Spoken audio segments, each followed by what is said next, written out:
जितने भी महात्मा इस प्रभु परमात्मा ईश्वर का यशोगान करते हुए दैवी गुणों का जिक्र कर रहे हैं, इनके जिक्र में एक विशेष बात यह है कि जिक्र के साथ साथ इनको फिक्र भी है कि जो कुछ भी कहा जा रहा है उसे मुझे धारण भी करना है। जो कुछ भी मैं श्रवण करूं उसका चिंतन हो, उसका मंथन हो, आचरण की तरफ भी मेरे कदम बढ़े।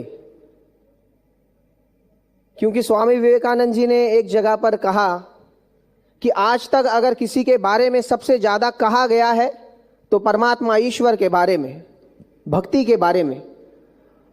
अगर सबसे ज्यादा किसी के बारे में सुना गया है तो भी परमात्मा ईश्वर के बारे में, भक्ति के बारे में। अगर सबसे ज्यादा किसी के लिए लिखा गया है तो भी परमात्मा ईश्वर के बारे में, भक्ति के बारे में। पढ़ा गया है, सुना गया है, लिखा गया है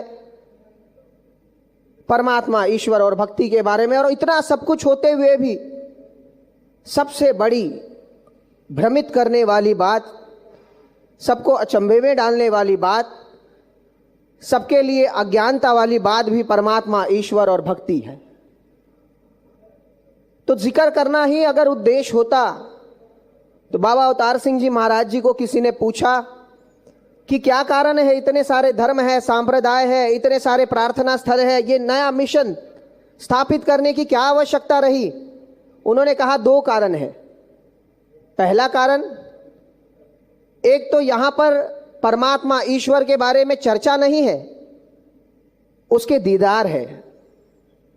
तू कहे कागज की लेखी, मैं कहूं आखन की देखी।